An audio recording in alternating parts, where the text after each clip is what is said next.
Thank you. Thank you so Ayun. much. Ayan. Baka, ayan. Okay. Feel Ayan, free to share, bro. baka isipin ng mga attendees super big time ng team. Actually, hindi lang ako yung ah nagma-manage ng fund, isa kaming team and kasali lang ako doon before. Bro, pwedeng pa enable lang nung ano, no sharing function. Ayan, bro. Feel free to try. Ayan. Okay. Thank you so much. Ayan, nakikita na ba ang ating Yep. slides? Kita na, Ayun. bro. Thank you so much.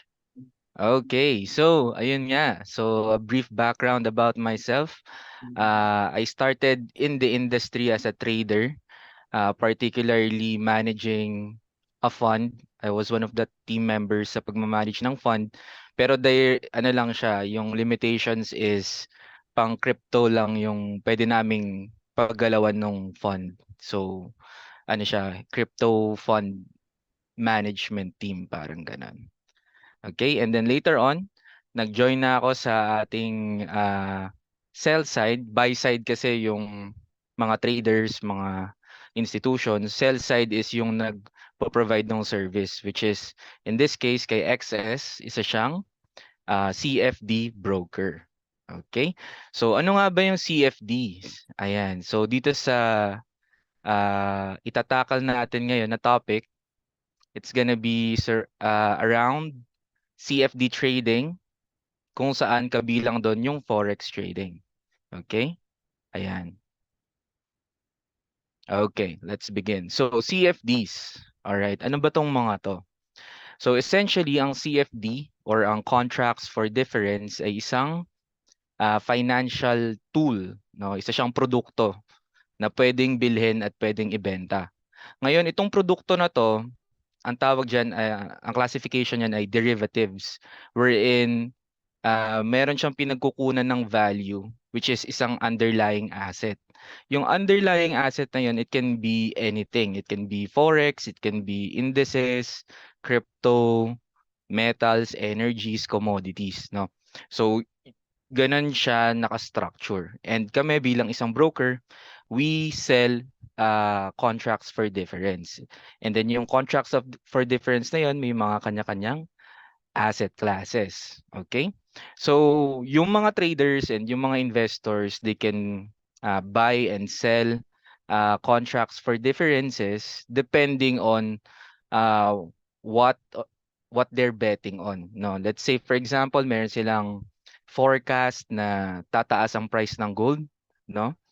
Kasi tumataas yung inflation, so naturally pang-hedge ng inflation yung gold. So tingin nila bullish sila sa gold, aakyat yung price ng gold. Bibili sila ng CFD ng gold sa isang broker kagaya ni XS. And then ayun na, mafa-facilitate na yung kanilang trade. Okay? So bakit ba may CFDs? Bakit hindi na lang yung mismong asset yung bilhin ng isang investor? Okay? Baka napapaisip kayo, bakit may CFDs pa? Bakit may derivatives pa? Ba't hindi na lang yung mismong gold yung bilhin ko? Hold on to that gold. And then yun yung i-buy and sell ko mismo. Similarly to Forex, pwede naman na ikaw mismo yung mag-hold ng mga dollars or ng mga euros and then manually mo siyang ipapapalit, no, to earn profit. Pwede din naman kasi yun, pero if you are seriously looking at this endeavor as a business, as a way to earn some extra cash flow, you would require CFDs. Kasi number one is mas mabilis yung execution sa CFDs. So, ibig sabihin, yung mga strategies such as scalping, going in and out at a very quick pace, possible mo siyang magawa using CFDs. Number two is yung liquidity. At any point in price, pwede kang mag-exit, pwede kang mag-enter. Very minimized yung chances ng slippage, and if ever man na meron slippage, very manageable siya. Napakaliit lang. Okay? Another thing is yung sizing ng position mo. With the help of a broker that's offering CFDs, you have access to leverage. wherein mamumultiply mo pa yung trading capability ng inyong negosyo. Okay? So yun yung mga advantages ng CFDs. Okay? Ayan. So ito yung mga example ng assets na pwede mong i-trade using CFDs. Ayan, metal, stocks, energies, commodities, indices, and crypto. So yung CFD, you're not necessarily trading the underlying asset. It's just that yung price movement ng CFD na binibili mo or binebenta is nakalink dun sa underlying asset. Okay? So it means na kahit sobrang laki pa ng order size mo, you would never influence the the price movement, okay? Hindi ka makaka-contribute dun sa pag-increase at pag-decrease ng presyo ng underlying asset, okay? Kasi derivatives lang yung tine-trade mo. Okay? Ayan. Kung medyo nalilito guys, just simply drop it in dun sa Q&A portion. Ayan, babalikan natin yung mga questions na yan. Very generous naman tayo sa pagsagot ng mga questions. Okay? Ayan. So, ito, trading CFDs. So, basically, pwede mo siyang i-trade like any other asset, no? Pwede mo siyang i-buy and sell.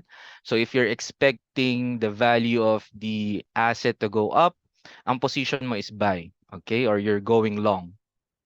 And if ever na ang expectations mo sa isang asset ay babagsak, you would therefore sell. Okay? Pero on the back end, ang nangyayari pag nagbabay ka, okay? So magbabay ka and then pag magko-close ka ng position, magse-sell ka rin. Okay?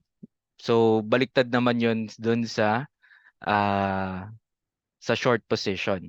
Pero para mapadali, para hindi malito yung mga clients, ang ginawa na lang sa platform is that pag nagpindot ka ng buy, you're expecting the price to go up. Pag nagpindot ka ng sell, that's also another trade wherein you're expecting the price to go down. If you want to cancel yung or close your position, may X button doon sa platform and then pipindutin mo na lang siya para mag-close. Ayan. Okay? Ayan, very simple lang naman, okay? So CFDs napakadami niya. Isa siya sa mga dahilan kung bakit nagpo-proliferate ang industry ng retail trading kasi mas pinadali niya. In the early 1980s, yan, nung bago pa lang umuusbong yung mga computers sa trading, ang nakaka-access lang ng CFDs is yung mga malalaking institutions. Okay? Sila lang yung nakaka-access sa ganitong klase ng produkto. Hindi pa siya available sa mass market. So napakalaki ng lamang ng mga institutions before. Pero today, no, with the help of technology, accessible na siya sa lahat ng tao na gustong mag-speculate using this product. So, ano ba nangyayari sa isang broker pag meron nagbabay at meron nagsisell? So kung hindi sila pumupunta doon sa totoong market, okay, and derivatives lang, ano nangyayari sa mga orders nila? Who's taking the other side of the trade if it's not the market itself? So anong nangyayari sa isang brokerage, ganito yung nangyayari, wherein pinagmamatch niya, okay? Pag malaki yung broker, kagaya ni XS, kaya niyang ipag-match yung bawat order kasi sa sobrang dami ng orders na tinatanggap niya, napagbabangga-bangga niya yan. Okay, pag medyo maliit ka pa na broker, ang nangyayari, they're taking the other side of the trade. The broker itself is taking the other side of the trade. So, it's in your benefit as a trader na na makipag-engage ng business sa isang reliable at malaking broker na. Okay? Hindi dun sa medyo nagsisimula pa lang, ayan. Though I'm not saying na na merong disadvantages, I'm just saying lang na mas maganda kung ganun. Okay? Ayan. Next is what is Forex? So ito yung pinakang sikat or pinakang sought after na product namin dito sa XS, the Foreign Exchange CFD. So ang Forex, isa lang siyang abbreviation para sa word na foreign exchange kung saan dinidescribe nito yung mismong market wherein nagba-buy and sell ng iba't ibang currencies yung mga participants. Pero sa totoong buhay, okay, sa totoong buhay, ang mga participants talaga ng forex exchange market is hindi mga traders. Mga businesses yan, mga institutions, businesses, conglomerates na merong operations all over the world. So let's just say for example si Apple. Okay, Apple is a US company pero meron silang business dito sa Philippines.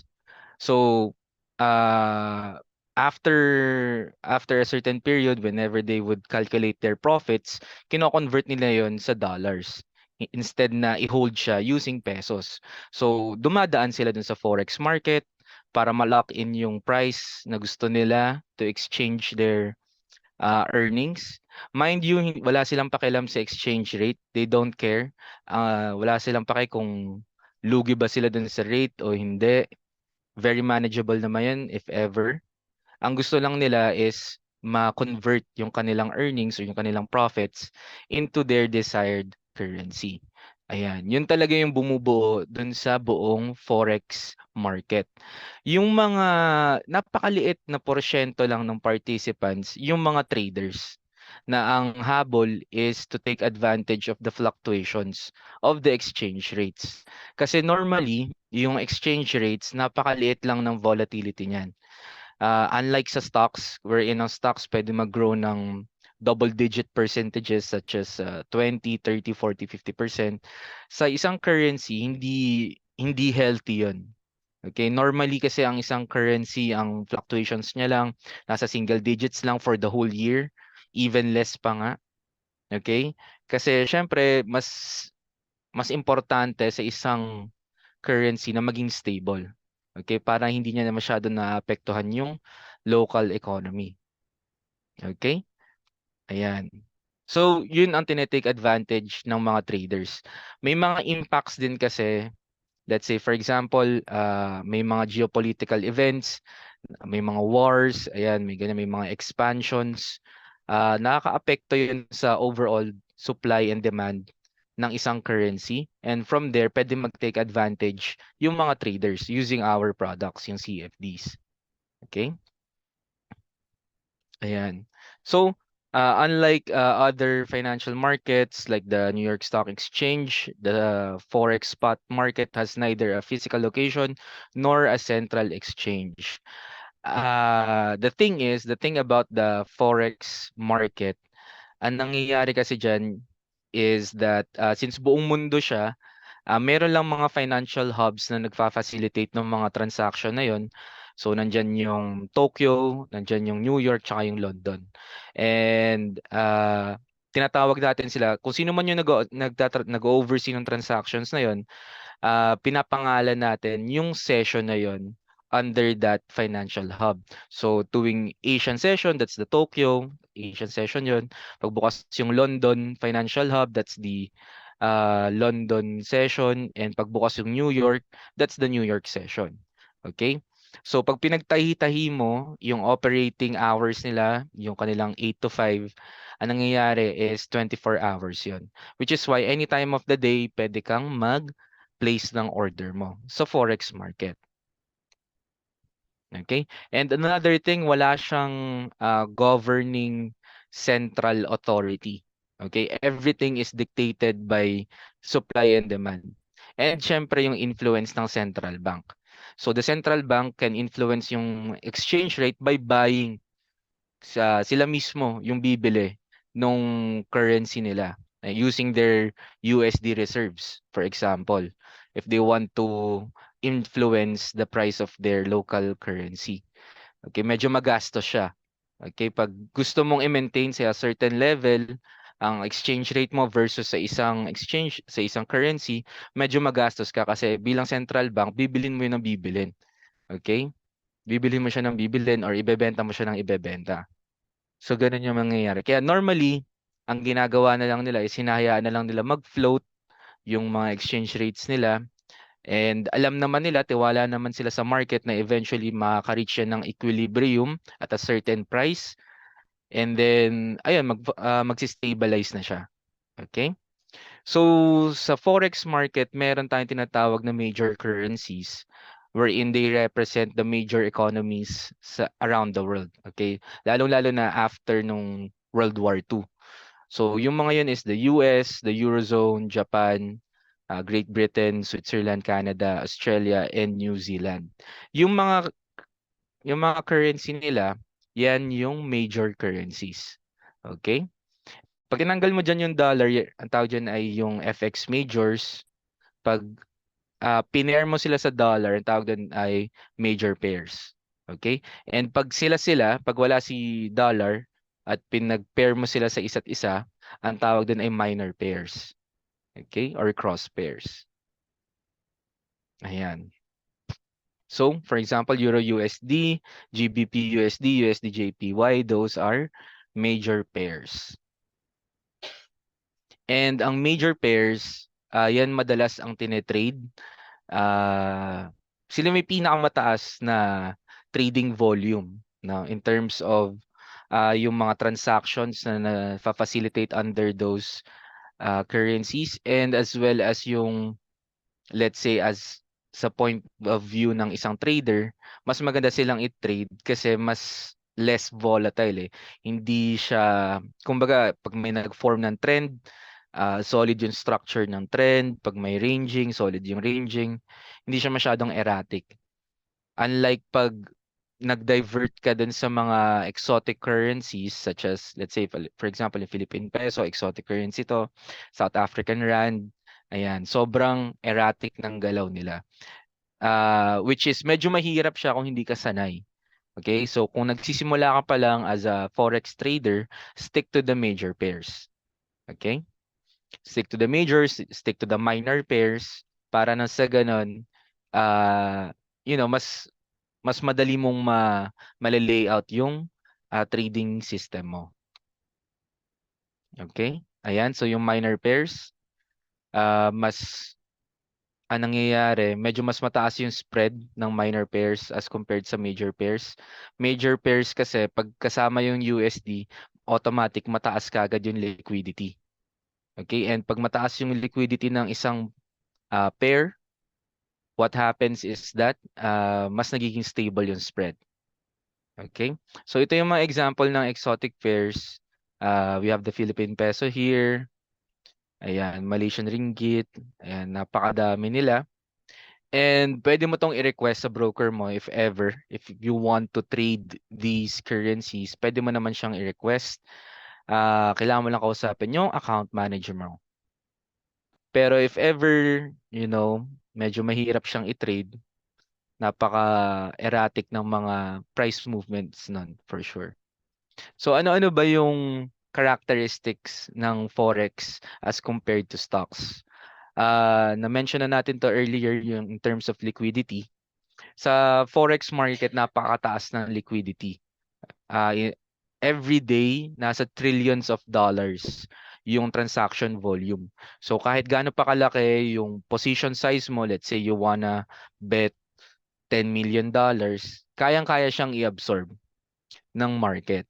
Unlike sa stocks, you have to take into consideration yung market cap ng stock na tinetrade mo. Kailangan mo pang i-consider yung daily average volume kasi pag mas mataas doon yung order mo, for sure, maapektuhan mo yung presyo ng stock. And pag nangyari yan, tataas yung slippage mo, which is a bad thing. Diba?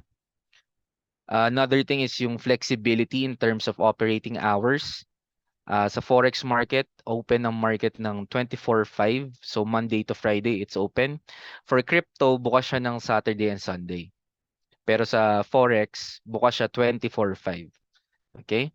Sa stock market, as long as bukas yung exchange and meron para ma-facilitate yung mga trades, open yung trading hours nila. Pero normally maiksi lang yan, it's around 8 to 10 hours per day. Parang office hours lang siya. Okay? Transaction volume sa stock market medyo maliliit. Which is why usong-uso yung strategy na dollar cost averaging sa stocks, wherein ini-spread mo within a certain range of time yung mga orders mo. Let's say, for example, 1 million pesos. Instead na isang trade lang yon, pwede mo siyang hatiin. na tig 50K lang. Tig 50K every 2 weeks. Okay? So pwede mo siyang gawin para nang sa ganun hindi ka nahihirapan ma-fill yung order mo. And at the same time, pwede mo pang ma-take advantage yung price kung medyo downtrend siya or ranging, no? Kung ranging yung price movement. So sa forex hindi mo na kailangang intindihin 'yon. By the decimal point makukuha mo yung price na gusto mo at any amount. Okay, at any amount, at any lot size, uh, mafi-fill mo yung order mo. Ganun siya kaganda. So the market is designed in the way para ma-take advantage talaga ng mga traders. Kung magaling yung trader, of course. So in terms of governance, I've already said this, decentralized or it's very difficult to manipulate yung forex market. Kasi in order to influence the price of a certain currency pair, sobrang sobrang lakas dapat ng influence mo or dapat sobrang laki ng order mo. Nagawa to dati ni George Soros sa England. Gusto kasi ng government ng England is that ma-maintain yung exchange rate niya sa Deutschmark, no, yung currency ng Germany. Eh, it was really a bad time for them to hold on to that exchange rate. Kaya tinik advantage to ni George Soros. Sabi niya mali daw yung government and pag na-maintain, pag pinilit daw na i-maintain yung exchange rate na yon, mapapagastos pa yung government. So, ang ginawa niya, nag-launch siya, him together with his friends, yung mga iba pang hedge fund managers, nag-launch sila ng short position sa GBP against the Deutschmark. Ang ginawa nila, wala silang broker. Ang ginawa nila, nangutang sila in Deutschmarks. Okay, nangutang sila $10 billion worth of Deutschmarks. Pinapalit niya yan sa GBP. Okay, binenta niya. Binenta niya. So, anong nangyari, ayan, yun yung naging catalyst sa pagbagsak or sa pagtanggal ng UK doon sa exchange rate mechanism nung panahon na yan. So, sa stocks naman, since meron siyang board of directors na nag-i-issue ng mga shares, meron ding PSE or SEC na nag-oversee ng operations ng or pagpa-facilitate ng trading ng stocks. You can definitely say na pwedeng-pwede siyang i-manipulate, lalong-lalo na kung may insider information. Okay? So in terms of ownership naman, sa contracts for difference, you have zero ownership in terms of the benefits associated with owning that asset, no? So, ano kasi siya, derivatives, futures siya, so you're not necessarily owning the underlying asset. You're just trading it. Sa stock market, syempre, if you own a certain stock, you have voting rights, you have dividends, you get invited to stockholder meetings, ayan. Yun yung mga benefits ng isang stockholder. Unlike sa contracts for difference, syempre wala. Wala tayo nun. Even though meron tayong CFDs for US stocks such as Apple, Alphabet, pag tinrade mo yun, pag nag-buy ka ng CFDs ng Apple at nag-announce sila ng dividends, hindi ka kasama sa mabibigyan ng dividends. Okay? Kasi derivatives lang yung tinitrade mo. So in terms of average trading volume sa Forex, we have around, ito yun, 5 trillion. Sa New York Stock Exchange, which is the largest stock exchange in the world, average trading volume niya is around 25 billion. Sa Japan naman is 19, sa FTSE it's 7.5 billion, and sa Jakarta is around $500 million per day. So napakaliit lang. Okay, napakaliit. Sa Forex talaga yung mga malalaking transactions. Okay? Ayan. So in terms of hours, na-discuss na natin to. 24/5. The reason being is that yung operating hours ng Asian, London, and New York sessions, pag pinagtahi-tahi natin siya, 24 hours yung kinakalabasan. Ayan. Something like this. Ayan. As you can see, may mga times na nag-overlap yung operating hours ng bawat session. So yun yung mga oras na mataas ang volatility, mataas yung activity. Ang galaw ng presyo medyo wide kasi sobrang daming transactions yung nagpapalitan, okay, at the same time. So magalaw yung presyo niyan. Pero napakaliit lang syempre. Pero sa isang trader, relatively mataas yung galawan niya. So kung halimbawa nagte-trade ka ng Euro USD, definitely dapat active ka sa overlap ng New York and London session. Okay? Kung Euro USD ang tinetrade mo, kaya GBP USD, ayan. So kung ikaw naman ay let's say Euro JPY, yun yung tinetrade mo, Euro against Japanese Yen, dapat active ka sa overlap ng Asian and London. Okay? Ayan. So yun yung mga tips natin. Okay? So bidirectional trading ang CFD trading, it means na whether paakyat or pababa, pwede kang pumusta or pwede kang mag-place ng bet mo. Okay? So kahit ano man yung economic conditions, okay lang, makaka-place ka pa rin ng bet mo. It doesn't matter kung bear or bull market, makakapag-trade ka pa rin. May opportunity to earn ka pa rin.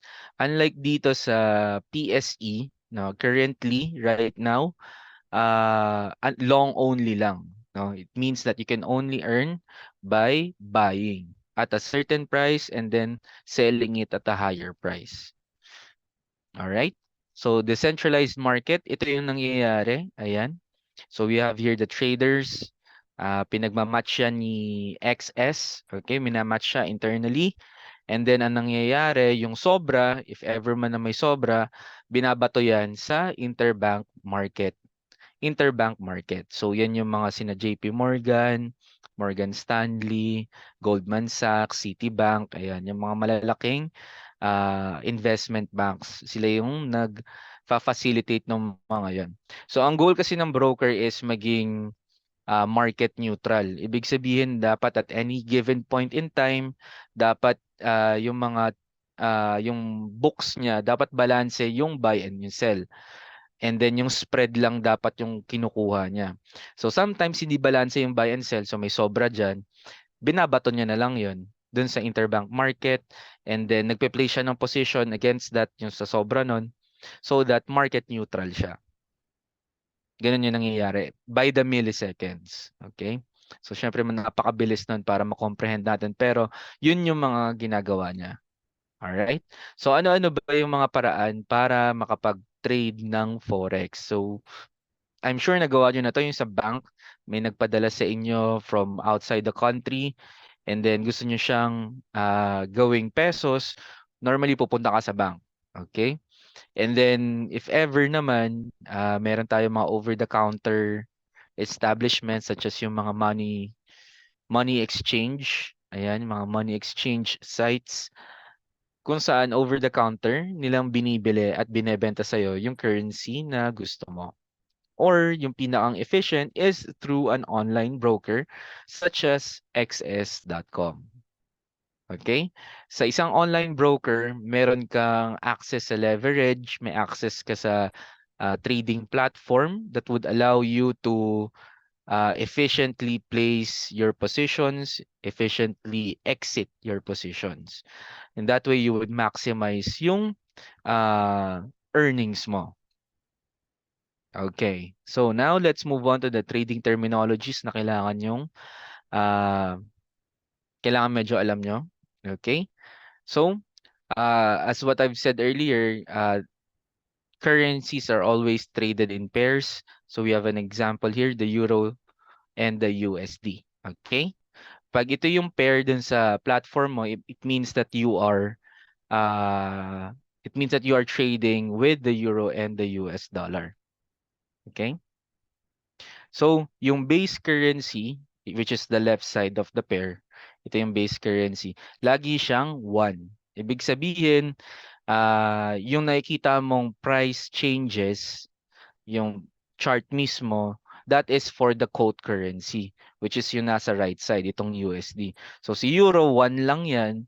And let's say for example, yung exchange rate ngayon sa Euro USD is 1.4745 for the bid price and 46 for the ask price. Ang mangyayari is that you need $1.4745 to buy 1 euro. Okay? Yun yung ibig sabihin nun. So, laging 1 lang yung base currency natin. Alright? Ayan. So, the quote currency represents how much is needed for you to get 1 unit of the base currency. Okay? So, as you can see right here dito sa right side, meron tayong dalawang numbers, no?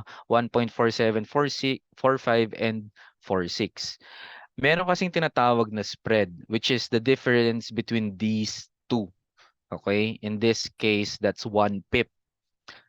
Uh, l- there's always two prices. We have the bid price and the ask price. The bid price is always lower than the ask price. Kaya in this example, 4.5 and 4.6 siya. Okay? Pag magbebenta ka ng isang currency, let's say yung euro gusto mo ibenta, sa 4.5 ka ipe-place. Okay? Pag bibili ka, sa 4.6 ka bibili. Ganon yung nangyayari. Okay? Yun yung binebenta sa'yo ni broker. Siyempre, hindi magpapalugi si broker. Hindi siya papayag na sa bid price ka bumili. Okay? Hindi siya papayag na sa ask price ka magbebenta. Okay? Si broker ang gumagawa nun. Okay? Ganyan yung nangyayari. So, for example, pag nag-buy ka ng Euro USD, ang nangyayari talaga is bumibili ka ng Euro tapos nagbebenta ka ng US dollar. Pag nagse-sell ka naman ng Euro USD or you're going short, you're expecting the price to go down, ang ginagawa mo is bumibili ka ng dollar. Tapos nagbebenta ka ng euro. Okay? Ganun yung nangyayari. Lagi siyang dalawang transaction kasi currencies lang naman yan eh. Okay? You're simply trading one currency for the other. Alright? Ayan. So the bid price, ayan, nabanggitan natin to. The bid price is the price where the trader is willing to sell. In this case, the trader daw. Pero sa totoo talaga, si broker. Okay? Kayo, syempre, no choice kayo kung ano yung nakikita niyong price. It's either you take it or you just wait a little longer for a more favorable price for you. Okay? Ayan. Next is the pip. So, the pip is the smallest measurement when it comes to uh, currency pair price changes. Okay? So, normally kasi hindi mo siya ma-measure in percentages yung galaw ng mga exchange rates kasi napakaliit lang niya. Nasa decimal points lang siya, second to the last decimal point lang yung galaw. So, kung percentage change yung susukatin mo, 0 point something lang yun. So, hindi siya masyadong accurate. Kaya gumawa ng term which is ang tawag dyan ay yung PIP or price in point, no? Ito siya. So, anong nangyayari is that the second, let's say in this example, no, Euro USD, ayan, if Euro USD appreciated in price from this price to that price, how much did it move in pips? So, for example, the price is 1.05566. Ang pip is yung second to the last, yung 6. Yung, yung last place, ang tawag dyan ay pipet, okay, or point, no? Pipet or point. Yung second to the last, yun yung pip. Okay, so it takes 10 points to get 1 pip or 10 pipettes for 1 pip. All right? And ito yung kung gusto nyong i-check kung ilang pips, the formula is yung entry minus exit multiplied by 10,000. Bakit 10,000? Kasi essentially you're just moving the decimal point eh. Let's say for example, for this example, 0.01407 yung kinalabasan pag pinag-minus yung entry and exit. Pag minultiply mo siya sa 10,000 or 1 and 4 zeros, 140.7 pips siya. Kasi ginalaw mo lang yung decimal point. Okay? Ginalaw mo lang siya. Alright? Ayan. So, ito yung example, no? Let's say this is the price. Itong number 4, yung pip. So, kung halimbawa, kung itong dalawa, so 4.5 pips. 34.5 pips, 234.5, 1,234.5 pips. Okay? For just that value alone. So sa decimal points talaga naglalaro ang isang trader. Napakadalang na, let's say for example sa pesos versus the dollar, hindi mo nahihintayin na from 58 mag 57. Okay, masyadong malaki na 'yon. Malaking price movement na 'yon. Normally, mga pangatlong decimal point, okay ka na. Okay? Maganda na 'yun para sa Magte-take profit ka na. Hindi mo na hihintayin na mag 57 siya, mag 56 or mag 60 or mag 61 kasi napakatagal nun. Okay? So ayan, the last digit of a CFD price, yun yung point. Ito yun, yung number 5, the smallest unit of measure in a CFD transaction. Ayan. Alright? So yung mga scalpers, normally pa nagte-trade sila around 10 pips, TP na sila. Yung iba nga may 8 pa yata ako nakikita dati, 8 pips, 6 pips, goods na sila. Ang stop loss nila, 2 pips lang. Ayun. Very, very quick yung kanilang executions, no? Yung kanilang trades. And hindi mo siya magagawa kung wala kang online broker. Okay, next, kanina ko pa nababanggit yung tungkol sa spread. So, the spread is essentially the difference between the bid and the ask price. This is the primary source of income ng mga broker. Kasi everything else is free. Free yung platform, free yung account mo, everything is free.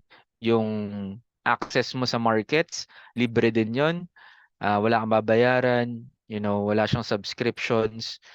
Ang nangyayari lang is that every trade you make, you pay the spread, which is the difference between the bid and the ask price.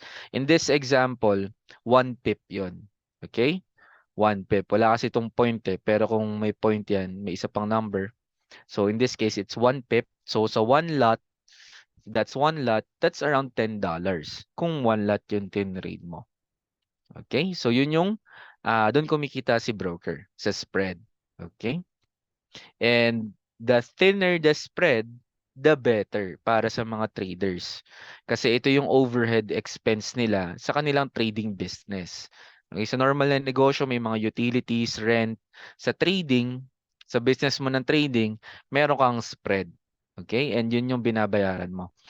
So ito yung nangyayari. Ayan, the blue line is the ask price. As you can see, it's always above the bid price.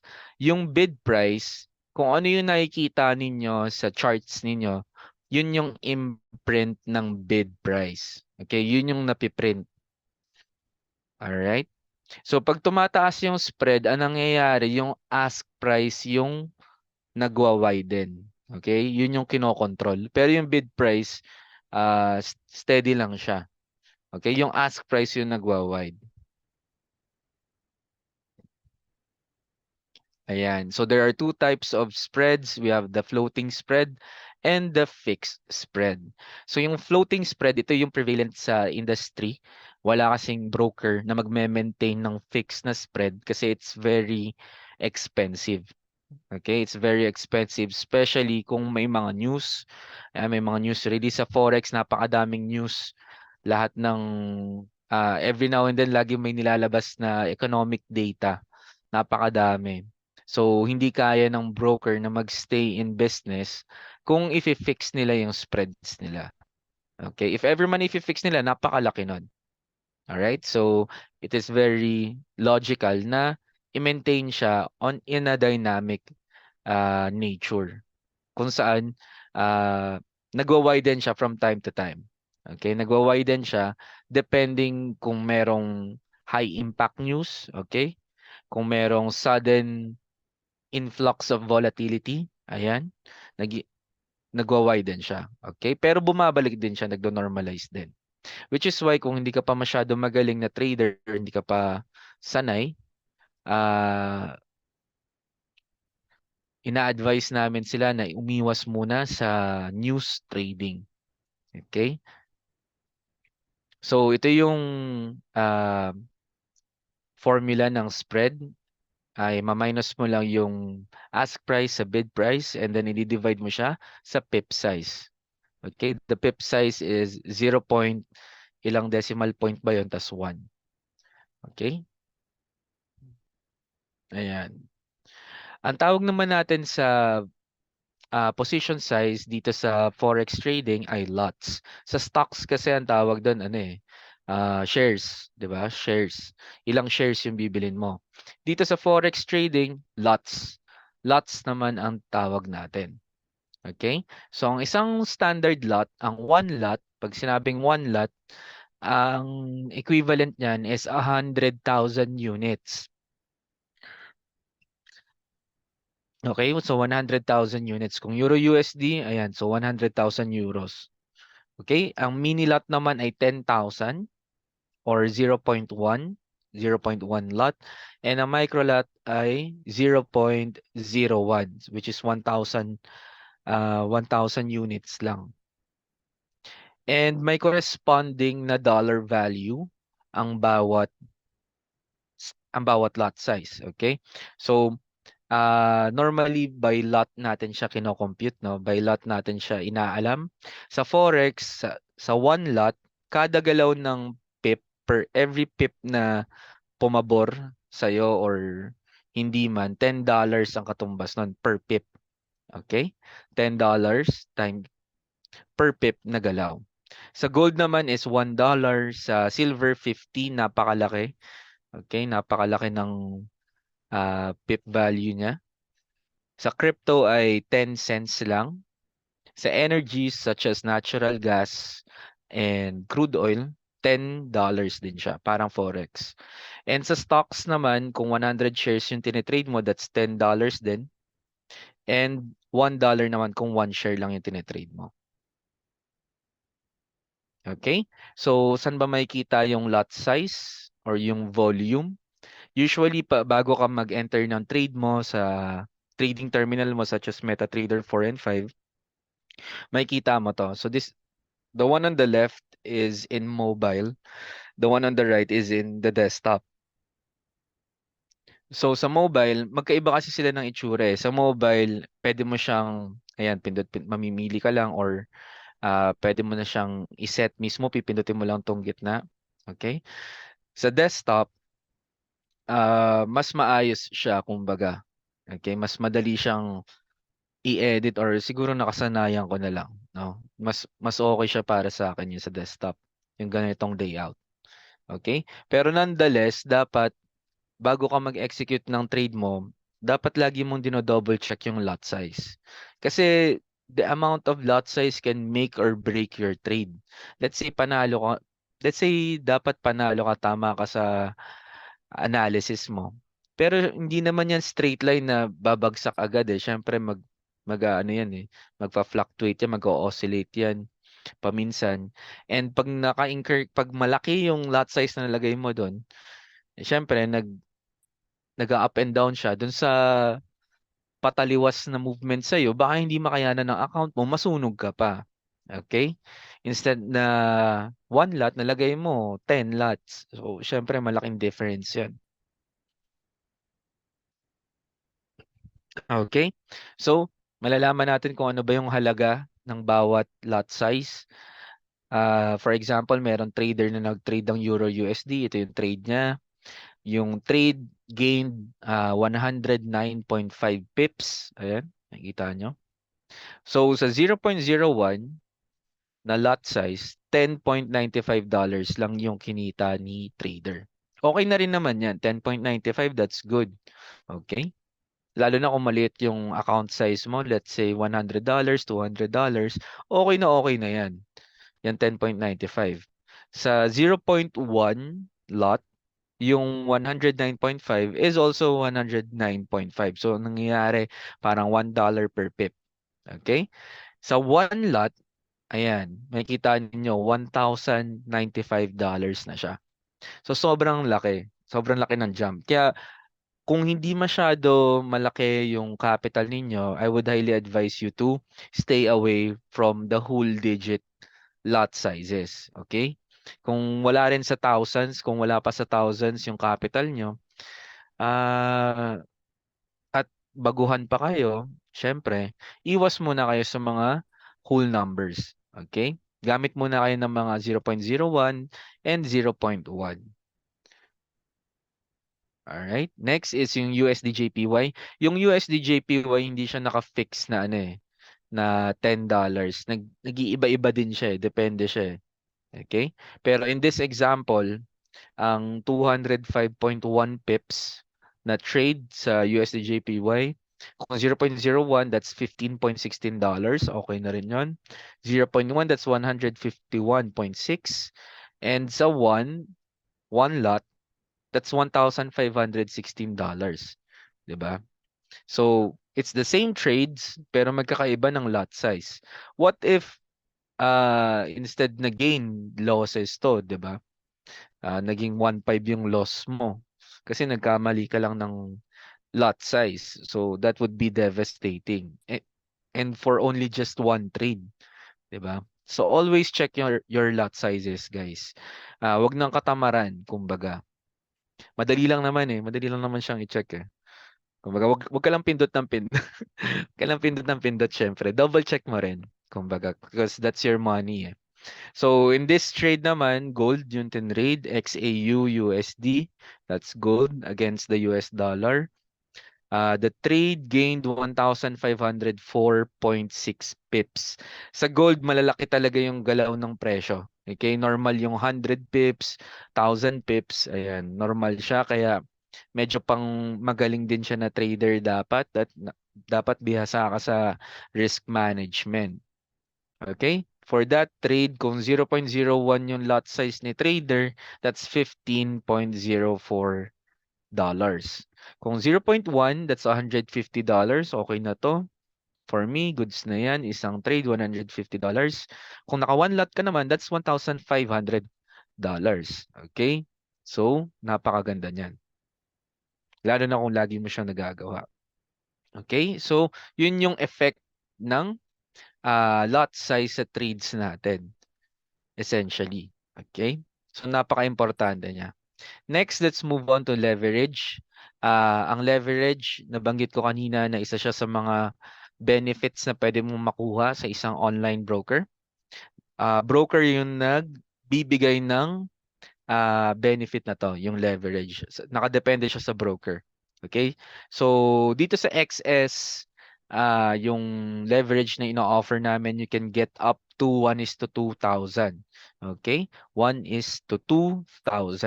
So, ano ba nangyayari pag may leverage ka or may access ka sa leverage? Essentially, namumultiply nito yung trading capability ng account mo.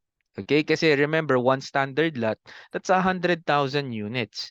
Okay? Sino bang may $100,000 para pang trade lang ng personal account niya, 'di ba? So that's too much. $100,000, that's around ilan na 'yun? 5 million, 5 something million na, 'di ba?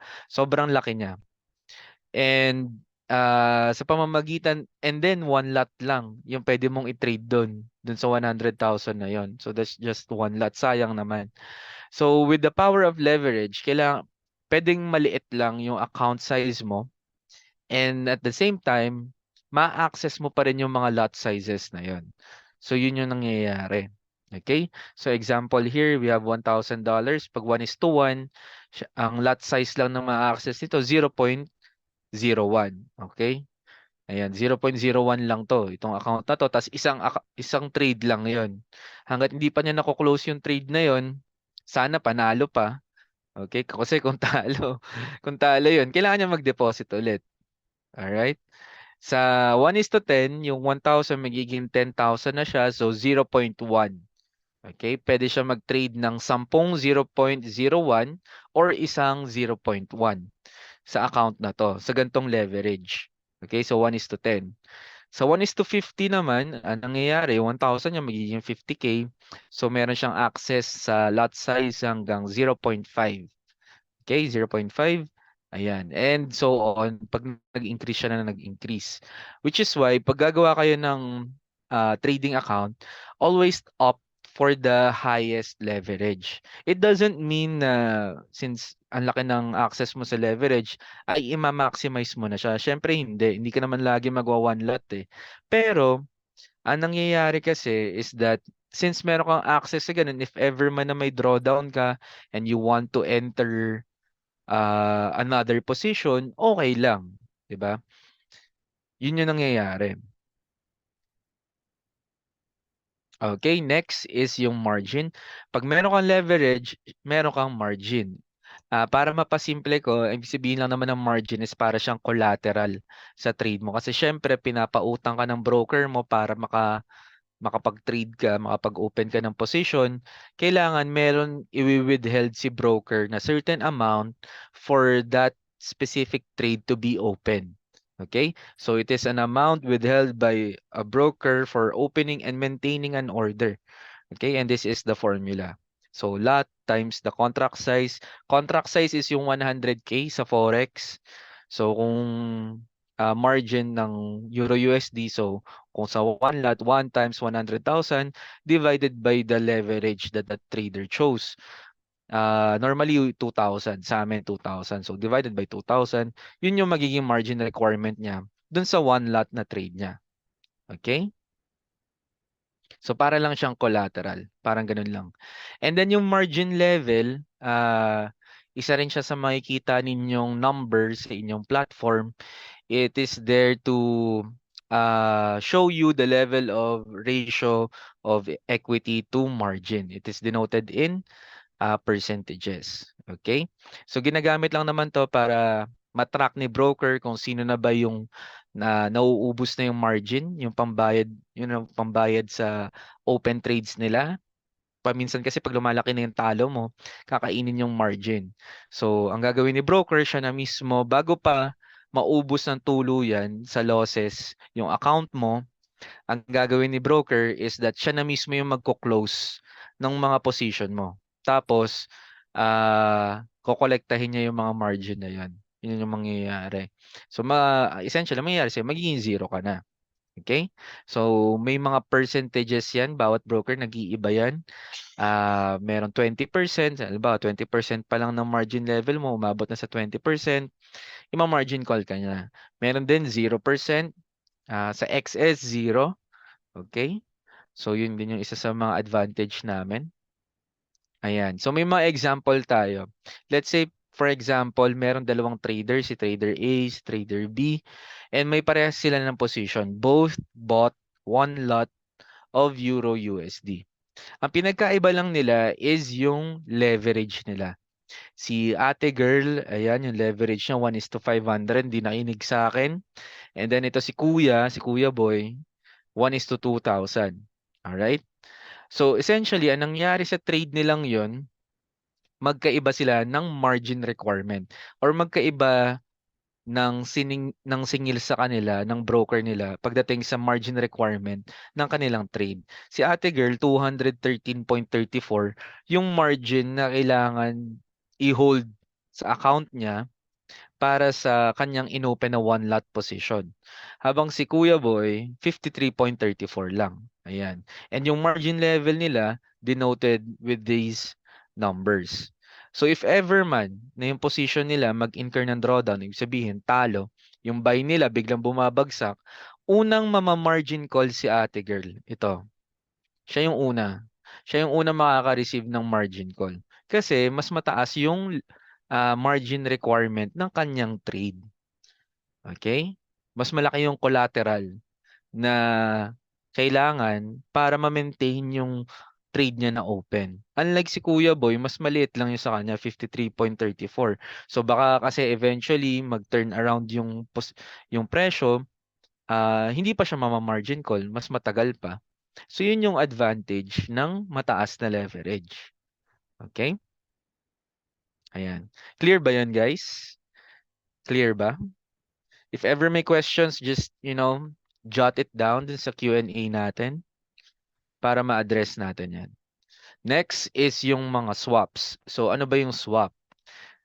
Swap yung tawag dun sa overnight rollover fee na ini-impose sa mga positions natin na inaabot na ng kinabukasan. Okay? Iba siya sa spread. Okay? Ang swap is that pag meron kang position na inaabot ng kinabukasan, sisingilin ka ng swap. Okay? So yung swap merong rate para sa buy position sa long at saka sa sell position which is a short. Ang tawag natin doon ay long swap and short swap. Paminsan magkaiba sila ng rate. Pwede yung isa positive swap, ibig sabihin ikaw yung babayaran ni broker. Paminsan naman negative siya, it means ikaw yung magbabayad. It depends dun sa position mo kung naka-buy or naka-sell ka eh. And depende din dun sa currency pair na tinitrade mo. Pero may mga positive swaps and may mga traders na tinitake advantage to. Ang tawag dun ay carry trading. Okay? Ayan, may question tayo. Leverage po sana medyo pa-elaborate please. Okay. So, madam, pa-type na lang din kung alin po yung sa leverage yung hindi natin na na kailangan pang i-explain. Pero sige, balikan ko siya. Tapusin ko lang muna tong swaps. So, yun nga, sa swap, you just have to remember, sa XS, that's around 4 a.m. dito sa Philippines. Pag meron kang trade na inabot ng 4 a.m., matcha-chargean ka na ng swap. Okay? Ayan, yun lang naman yun. If ever na kung ayaw mong magbayad ng swap, let's say, nakita mo, negative siya, ayaw mong mabawasan yung account mo, tapos positive ka na naman dun sa trade, might as well close mo na muna siya and then pag dating ng 4 a.m., mag-open ka na lang ulit. Pwede din naman yon. Okay? Pero normally, nagko-close na ng positions yung mga traders. Hindi na nila pinapaabot ng swap rate. Okay? Ayan. So, triple day, may mga triple day rates na tinatawag. Okay? Pag sinabing triple day rate, ibig sabihin times 3 yung i-charge sa'yo or i-credit sa'yo na swaps. So for metals and forex, that's around Wednesday. Okay? Pag inabutan ka ng swap ng Wednesday, times 3 yun. Sa energies naman, that's on a Friday. Alright? Very simple lang. Alright. Ayan. So balikan ko lang yung leverage. Again, pag gagawa kayo ng account and may nakalagay doon, pinapapili kayo kung anong leverage yung gagamitin ninyo, ang advice ko is ilagay nyo siya at the maximum setting. Okay? Sa amin dito sa XS, hanggang 1:2,000 yon. So 1:2,000 din yung ilagay mo. Bakit? Para mapababa mo yung margin requirement ng bawat trade mo. Hindi naman ibig sabihin nito na bigla kang magiging magaling na trader pag mataas yung leverage mo. Siyempre hindi. It's simply a tool na maganda lang na i-maximize natin dun sa magandang pwede mong makuha, 'di ba? In this case, mas mababa yung margin requirement. Pag mababa yung margin requirement, mas maraming trades ka na pwedeng ilagay. So case to case basis naman 'yan. Let's say for example, marami kang naka-open na position and then yung lahat ng 'yon natatalo na. Okay? And then gusto mo pang mag-open ng isa pang position, using a high leverage account would allow you to do it. Okay? Makapag-open ka pa rin. Unlike kung mababa yung leverage mo, makaka-receive ka na ng error message na not enough money or not enough funds, parang ganon.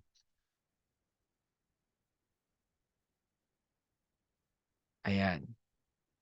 Okay? Clear po ba?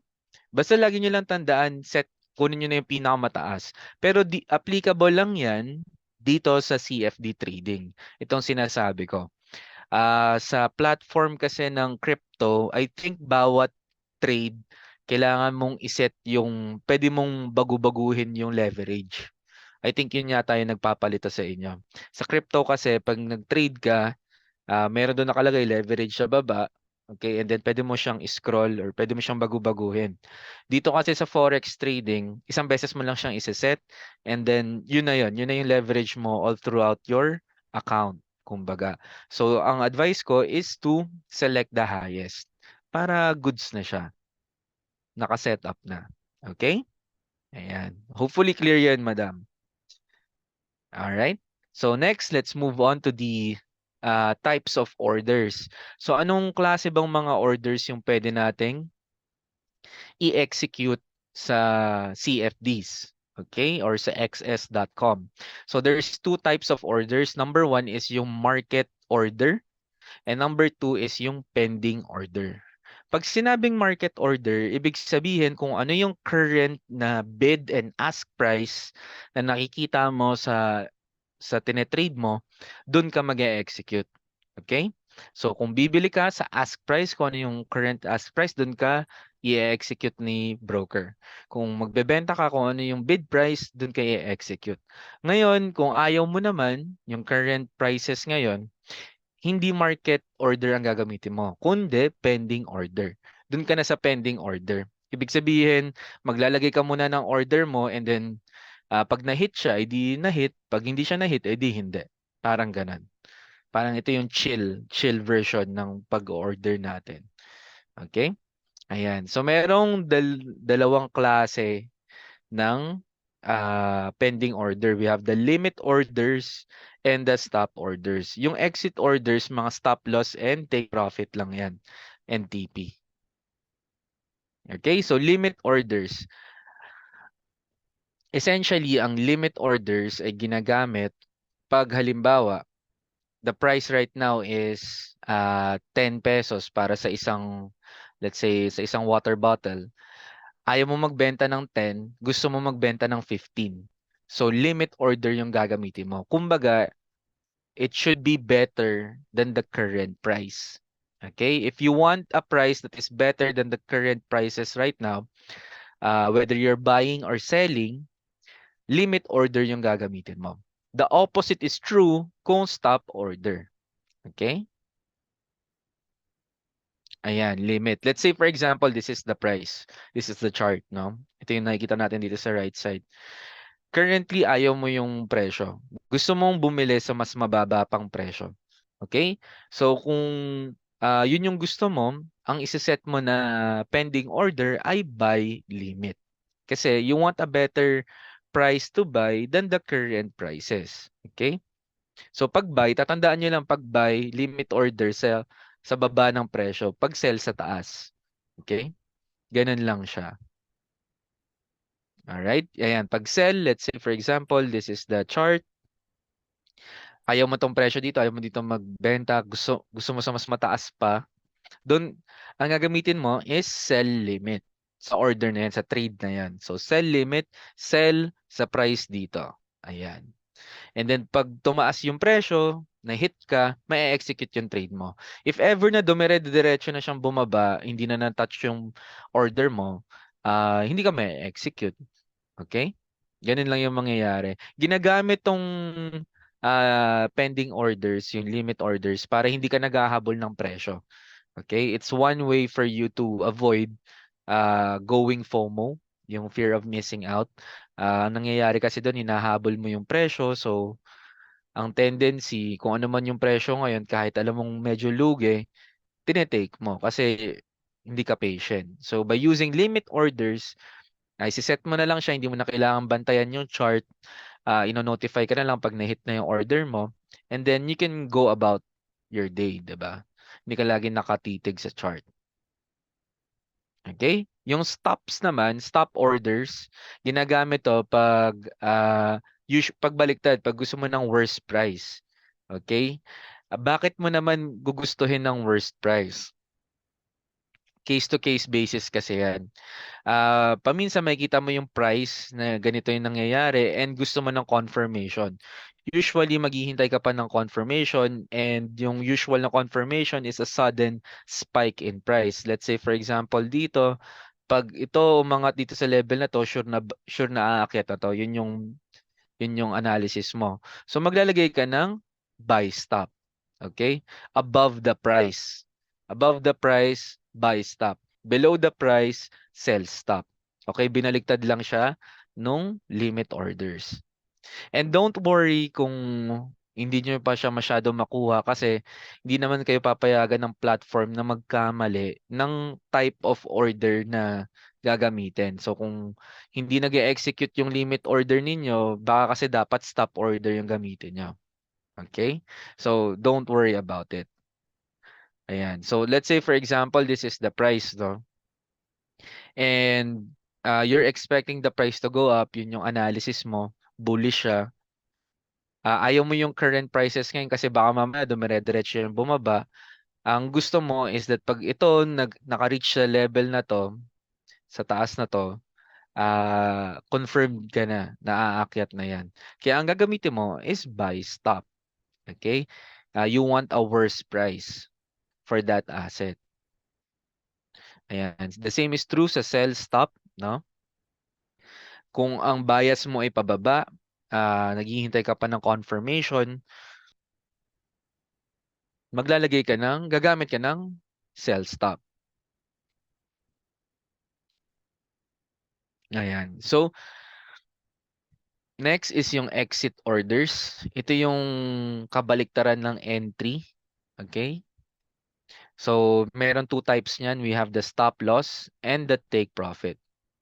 Ang stop loss, ginagamit siya para ma-lessen yung losses mo.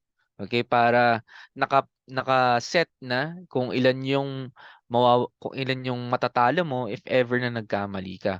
It lessens your loss, kumbaga. And it's the reason why you can make a business out of this industry. It's because of stop losses. Kung walang stop loss, paniguradong hindi posible maging trader kasi nobody can predict with certainty yung kahit hindi na lang yung direction ng presyo yung volatility na lang. Okay, hindi mo alam kung kailan sisipa yung volatility kasi paminsan may bigla-bigla na lang na mangyayari and then bigla na lang gagalaw na mabilis yung presyo. Kung wala kang stop loss, pwede ka ma-wipe out doon. Okay?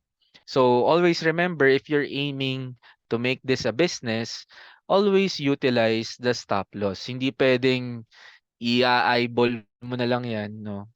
Eyeball, dito na lang ako mag-exit ganyan. Pero pag nandoon na hindi mo naman magawang ma-exit. So mahirap 'yon. Okay? And ang isa pa sa maganda sa stop loss, pwede mo siyang i-move anytime. Okay? Let's say for example, positive ka na, pwede mo siyang ilagay dun sa entry price mo para break even ka na. If ever man na mag-reverse yung price, essentially wala ka ng exposure sa trade na yon. Risk-free trading na siya. So yun yung kagandahan ng stop loss. Yung kabaliktaran naman ng stop loss is the take profit. So lagi siyang ahead nung entry price natin. And it's a price wherein automatic lang mag-exit at a profit yung trade natin. Okay? It is used to lock yung ating mga profits. Alright? So, tatlo yung kailangan mo. First is yung entry price. Second is yung exit price mo, which is dalawa, isang stop loss, and isang take profit. Yung pang-apat na number na kailangan mo is yung lot size mo. Okay? So, yung apat na yon. Pero normally, yung lot size kasi pag na-set mo na siya, normally parang hindi mo na siya iniiba eh.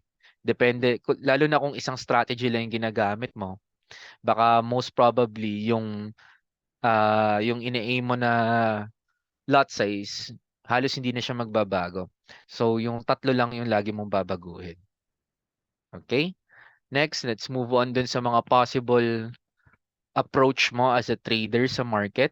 So, scalping, nabanggit ko to kanina. Ito yung mga individuals or yung mga strategies wherein napakabilis ng duration ng trade nila. Paminsan seconds lang yung tinatagal nila sa market and then mag-e-exit na sila. Sa isang araw, inaabot sila ng daan-daang trades. Yung iba gumagawa nito ng manual. Manually nilang tinitrade. Manually sila nagsiscalp. And yung iba naman, automated nilang ginagawa to.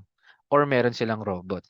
Okay? So maraming strategies pagdating sa scalping, and yung pinakang kailangan mo if you wanna be a scalper is yung presence mo, parang yung awareness mo.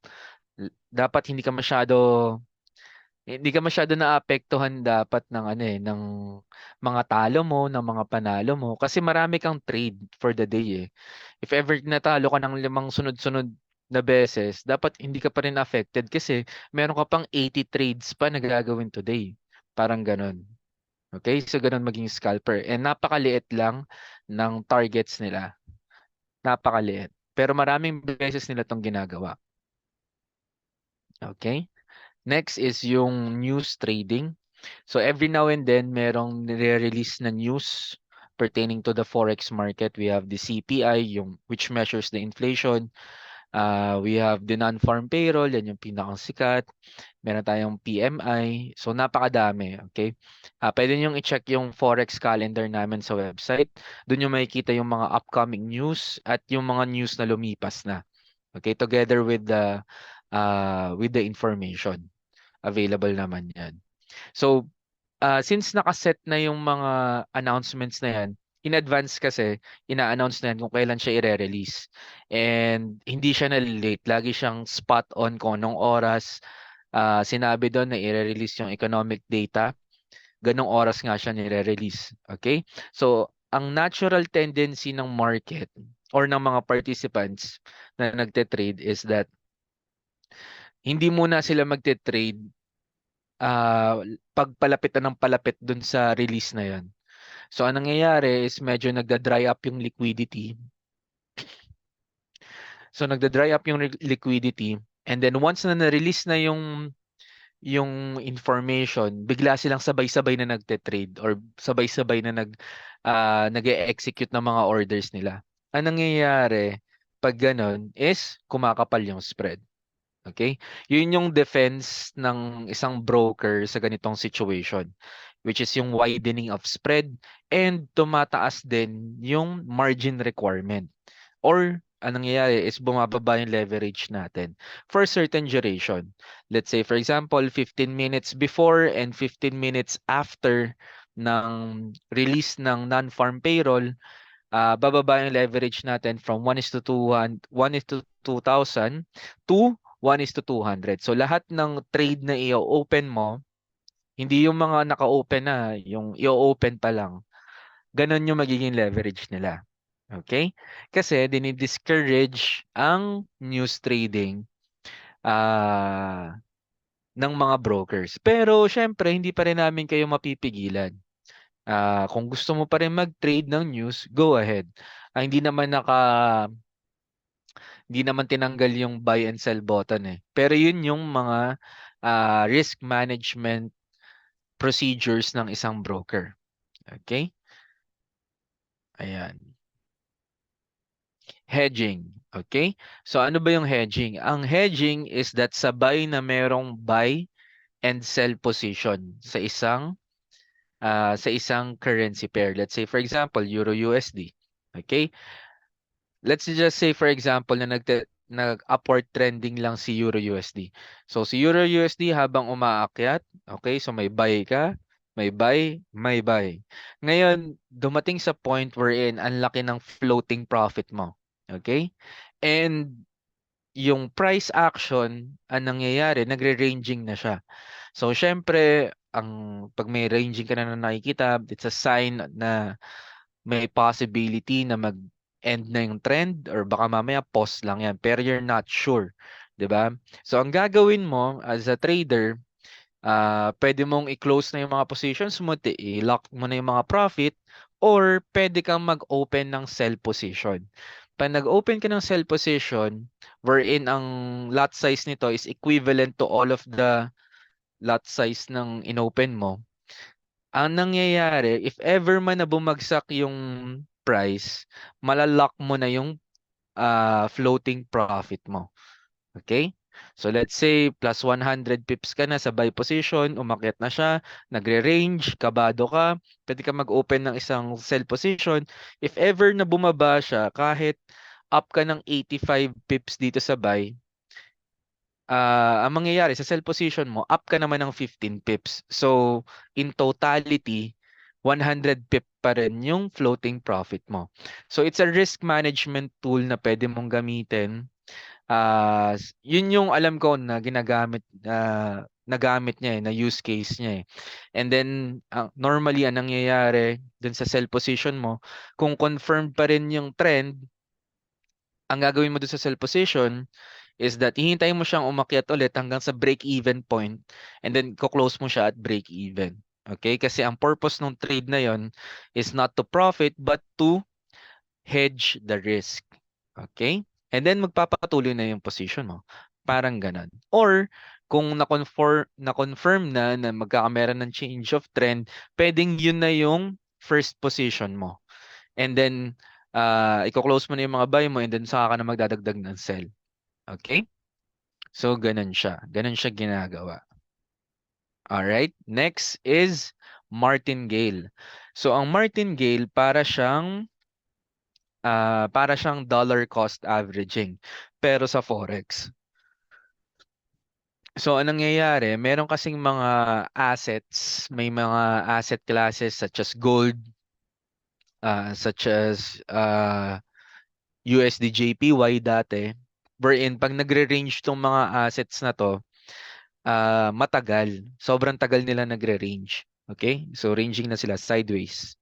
Okay? Ang tagal niya. Kung makikita nyo si gold bago naman nag-all-time high yan, ilang taon din niya nag-range for a specific time eh. Sobrang tagal niya mag-range kumbaga. So in those asset classes, pwede kasi ang mangyari is that if ever man na meron kang position na let's say buy ka and then you're expecting the price to go up pero bumaba siya, may bumagsak siya, pwede mong gawin is mag-add ka pa ng isa pang position.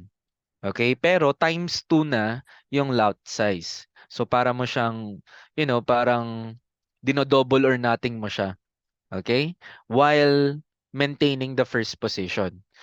Ang tendency kasi doon, ang logic mo doon is that eventually since nasa ranging ka nung asset na yon, napag-aralan mo na, alam mo na yung behavior nung asset class na yon, pag nag-range yan, usually naman babalik yan kaagad eh. Okay? So, even though pababa yung presyo, padagdag ka ng patagdag naman ng position mo. And times 2 siya ng times 2.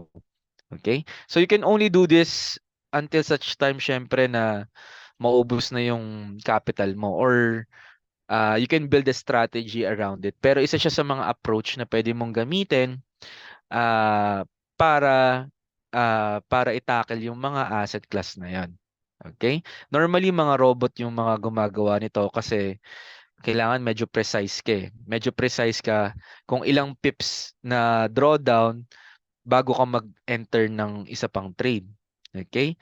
Kung tao kasi ang gagawa niyan, it's prone to human error pero normally mga robot yung mga gumagawa nito. Which is why maraming mga EAs ngayon, mga expert advisors, wherein ang kanilang approach or yung strategy nila is martingale.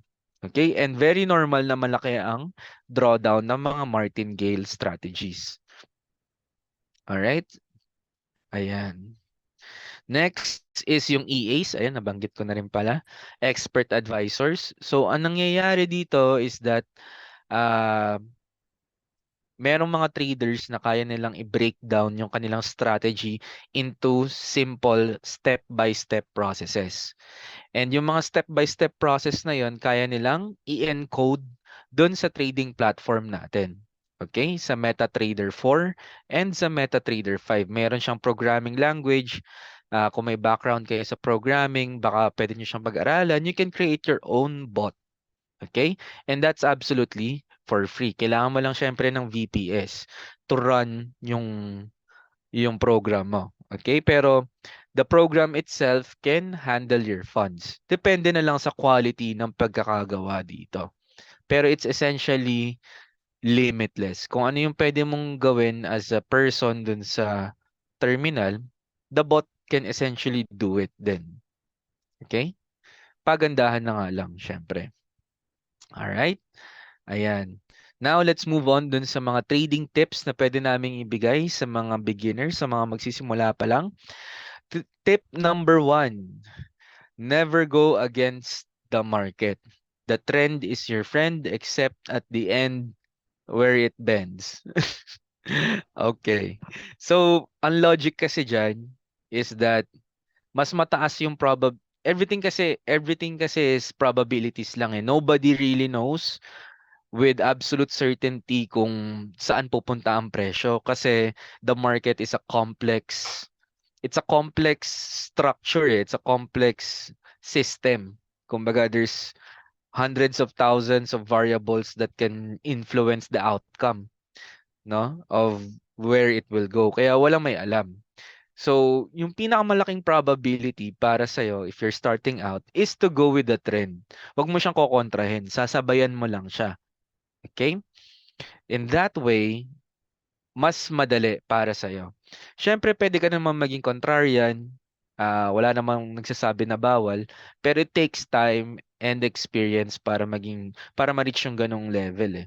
Kailangan may certain level of intuition ka na, solid na yung mga thesis mo, yung mga models mo, para nang sa ganun, confident ka na makakapag-execute against the market. Pero if you're starting out, always structure your strategies in a way that would capitalize the trend of the asset that you're trading in. Okay? So that's tip number 1. Ayan, as you can see right here dito sa chart natin, kung nakikita mo na siyang bumababa, ayan, and then nag-create na ng bagong high, ay di bullish ka na rin yan, for sure. Okay? So, syempre, dyan na nagkakaiba ng mga strategies, yung mga traders. Uh, Nasa sa kanila na yan kung paano nila masasabi na, hey, uptrend na ba, downtrend pa rin ba, correction pa rin. So, dyan na pumapasok yung mga indicators, yung mga patterns, okay? Yung mga kung ano-anong mga strategies, okay? So, remember guys, yung mga strategies naman, nasa gumagamit yan eh. Wala namang masama or wala namang maganda at pangit na strategy. Nasa tao yan, nasa nag-i-implement yan. Okay? Ayan. Ayan. So, si trader daw dito. So, during the red lines, naka-short siya. And during the blue lines, naka-buy siya. So, parang indicator yata yung gamit ng trader. Maganda yung indicator niya. Maganda to. Okay. Tip number 2 for beginners. Always analyze. If you're guessing, you're gambling. Trading does not equal gambling. So what does this mean? Paminsan kasi mayroon tayong yabang complex. Lalo na pag halimbawa, syempre trading it's an emotional business eh. Pag nakakuha tayo ng win streak, let's say 10 trade, puro tama, paminsan may tendency na maging mayabang tayo. Ako guilty ako dito, napakayabang ko. Napaka Kahit yung mga tao na hindi naman dapat, wala namang connection sa trading, pinagyayabang ko pa sa kanila paminsan, lalo na nung bagong-bago ako sa industry na to. Pinagyayabang ko pa. So, ang tendency kasi nun is that nagiging complacent ka na. Then sa mga following trades mo, nagiging bumababa na yung standards mo, pinipilit mo na yung gusto mong mangyari. Instead na maging focused ka dun sa kung ano yung nakikita mo, yung iti-trade mo, ang mangyayari, ipipilit mo yung outcome na gusto mo. Okay? So always remember, pag magte-trade kayo, pwede kayo mag-set ng mga rules. Okay? Ako personally, ang rule ko is rule number 1, always use limit orders. Yun yung sa akin. Okay? Para nang sa ganun, hindi ako naghahabol ng presyo. Okay? Pwedeng mga ganon. Marami pa akong mga rules or marami pa akong hinihintay o kaya na may mga hinihintay akong confirmation bago ako mag-enter ng trade. And then isa pa sa mga rules ko is that hindi ako scalper, okay? Hindi ako day trader. Ako ay swing trader. So yung mga matagal yung mga durations ng mga trades ko. Maunti lang yung trades ko per week. Ayan. Mabibilang mo lang. Marami na yung 20 sa isang linggo. So, ganun akong klaseng trader. So, in that way, hindi ako parang nanguhula. Okay? Pag tingin mo nanguhula ka, huwag ka na naman trade. Okay? It's not good. Ang tendency niyan, hindi mo alam kung saan ka mag-exit. Okay? Hindi may tinakot ka lang ng konti kasi paminsan nagpo-pulsate yung price eh, gumaganyan-ganyan yan paminsan eh. Baka mamaya kinakabahan ka na kasi syempre nanghula ka lang. Hindi ka talaga nag-build ng case mo sa trade na yon. Okay? Ayan. Rule number 3 is manage risk.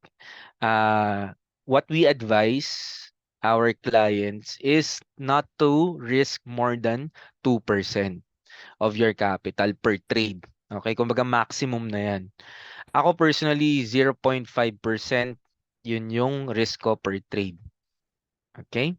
So, paano ba malaman kung ilan yung nire-risk mo per trade? Ayan, so yung account size, times mo lang dun sa risk na gusto mo, which is 2%. So, $20 kung $1,000. So, dapat yung pinakamalaki mong talo is not more than $20. Okay? That is how you manage risk. And that is how you transform this from a hobby, from a side hustle, to an actual business by managing risk, placing stop loss, always analyzing, and following the trend. Yun lang naman yan. At the end of the day, you're not here to gain a medal or to be recognized as the best trader. Eh. Wala naman, nobody cares about that naman eh. At the end of the day, you should be earning. Yun naman talaga yung point ng ng industry na to, 'di ba? Nandito ka para kumita. So it doesn't really matter kung gaano ka kabilis or gaano ka kabagal kumita. At the end of the day, dapat kumikita ka. Okay? Yun dapat yung mindset. All right? Okay. Number 4 is manage emotions. May mga times talaga na matetest kayo ng market na to. Paminsan matetest yung conviction ninyo. Paminsan matetest yung greed ninyo, yung hunger nyo, yung lust nyo for money. Ayan. Matetest yan lahat. And dito mo madidiscover kung anong klaseng ng tao ka. Kung greedy ka ba or matatakotin ka or complacent ka ba na tao or perfectionist ka ba. Okay? One way para makatulong sa inyo or para ma-manage yung emotions nyo is that always keep a journal.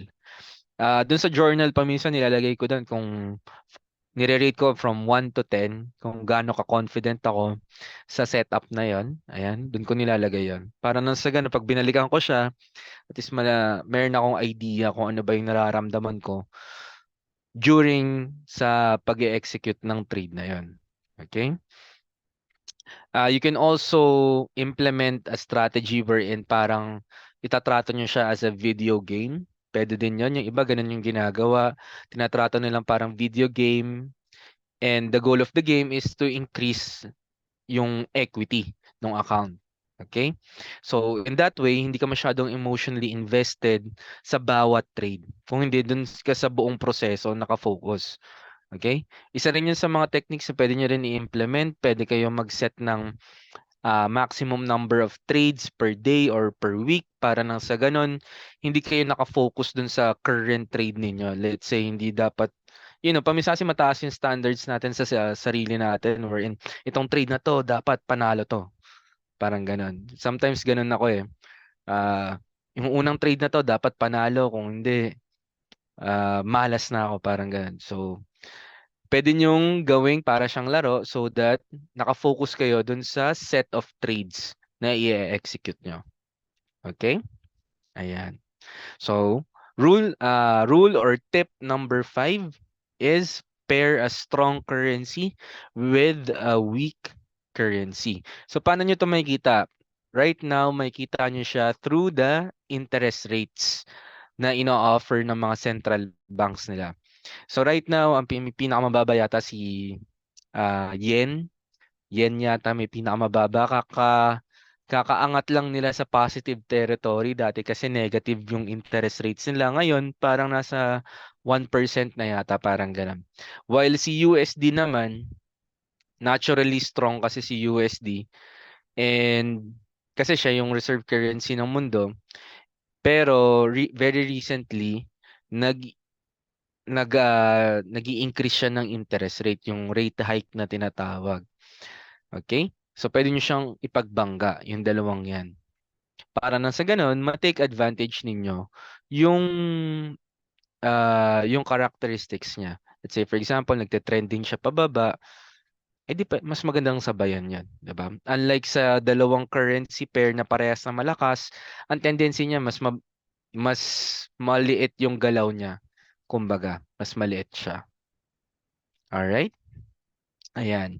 And then, tip number 6 is invest or trade only what you can afford to risk. So remember, this is a business and syempre sa kahit ano namang negosyo, hindi ka naman nag-go all in eh.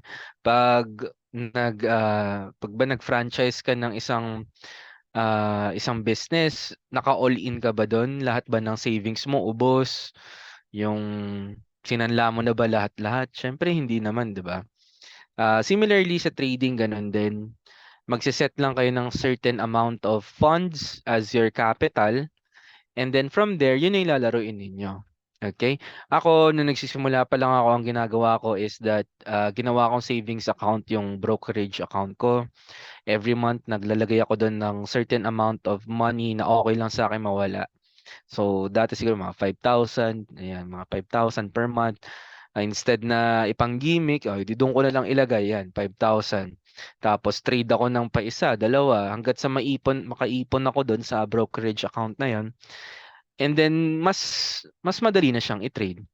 Remember sa trading, parang negosyo din 'yan. Pag mas malaki yung kapital mo, medyo mas madali. Medyo mas madali siyang i-handle. Okay? Unlike kung sobrang liit ng capital mo. Okay? Ayan. Okay. So, that would be it for my segment of the presentation. Meron po ba tayong mga questions with regards dun sa presentation natin?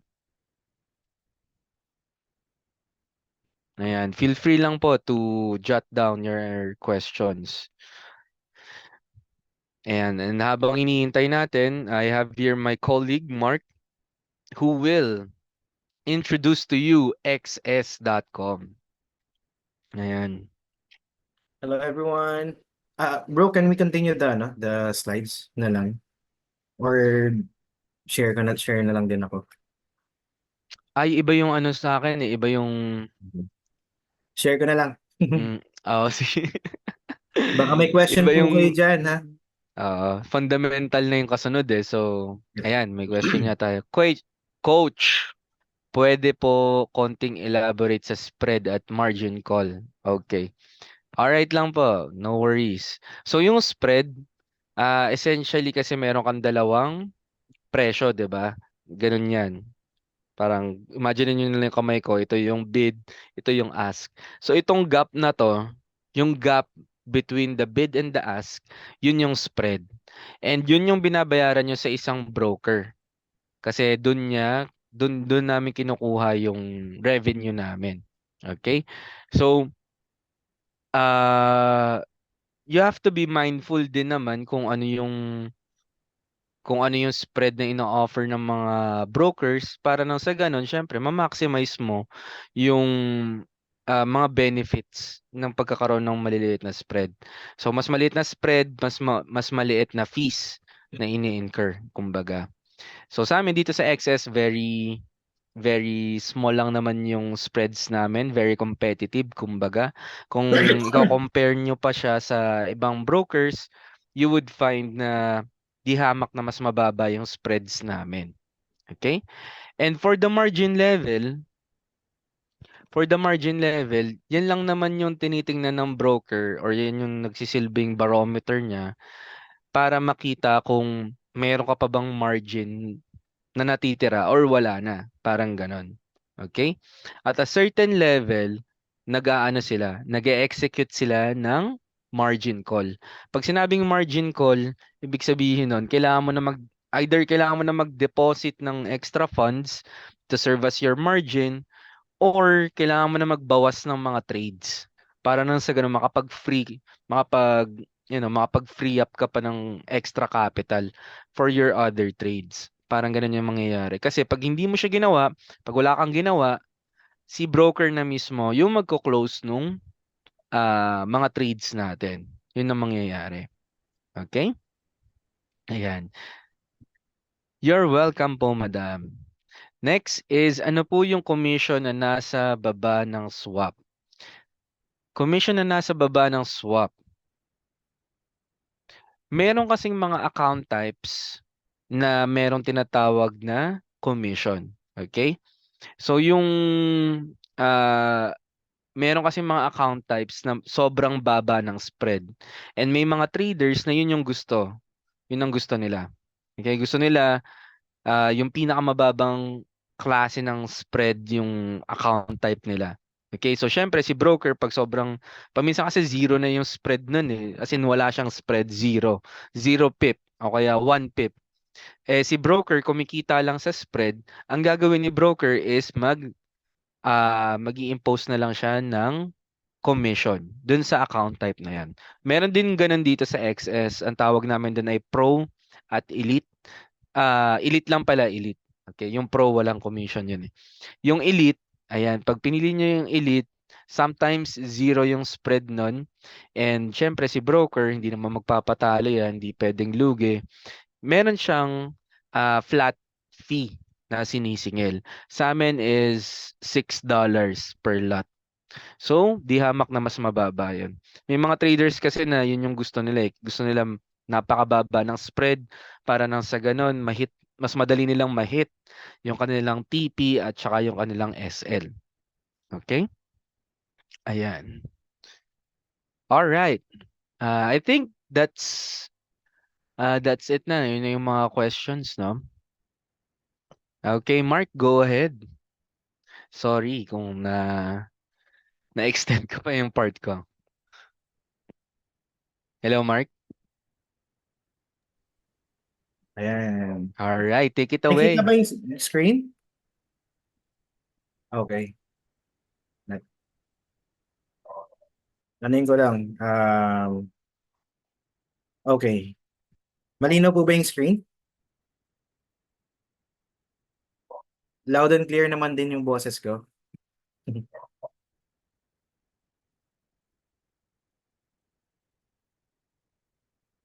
Okay, great. Ayun. So basically, we will talk about what is XM. But before that, I would like to introduce myself. My name is Mark, and I'm one of the business development officer and working under XS Philippines. Ayan.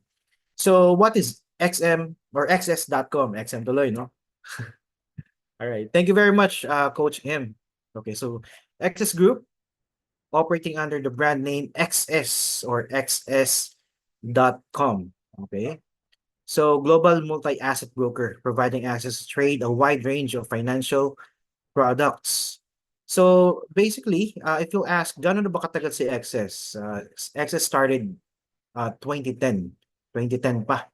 So sobrang napakatagal na rin ni XS sa industry. Okay. So XS has grown into global market leader in the fintech financial service and online trading industry with licenses in various jurisdictions and offices in different locations. So globally rin po si XS. So, hindi lang po sa Philippines. Later on, malalaman nyo or makikita nyo kung saan-saan pa located si XS. Okay? So kung gaano karami ang team ng XS. Alright. So XS.com offers traders, institutional investors, and brokers worldwide access. Okay, so deep institutional liquidity and advanced trading technology. Okay, so yan si XS. Basically, nag-provide si XS regionally ng liquidity. Sino-sino ba yung mga normal na kliyente ni XS? Okay, or partner ni XS? Basically, tayo po yung provide ng liquidity sa mga brokerage company. Okay, so imagine how huge XS company is. Right? So napakalaking broker po ni XS. Diyan din siya nag-start way back 2010, no? And now since we're not just working institutional, we're also working sa mga retail, and that's the reason why we're having webinars right now. So where are our XS.com teams? So ito na, yung na-mention ko kanina. So we're also located in Sydney, Australia. Okay, London, United Kingdom, Limassol, Cyprus, Dubai, South Africa, Malaysia, and also in Brazil. So over the world, no, CXS. Okay, so where to trade with xs.com. Okay, so ano-ano ba yung mga ginagamit nating platform for you to be able to participate in Forex trading or for you to be able to trade in Forex? So what we're using right now or currently using right now is MT4 or MetaTrader 4. And we also have the latest one, which is the MetaTrader 5. Okay, so yan po yung mga ginagamit natin. Okay, so why choose xs.com? All right, so because it's B2B, it's institutional. Our service were originally tailored to meet the needs of B2B and institutional clients and partners. However, with the rise of retail trading, xs.com opened its doors to retail clients. So like what I've mentioned earlier, hindi lang institutional yung mga tina-target natin, and we're also opening our doors to our retail clients. Okay? So lumalawak na no yung business ni XS, not just providing the liquidity to brokerage companies.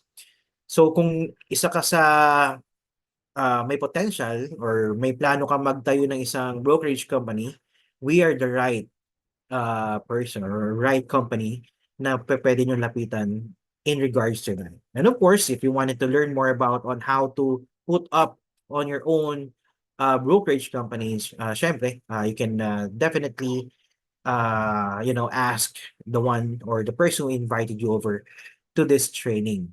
Okay? So ganyan kalaki si xs.com. It's not just a normal broker, no?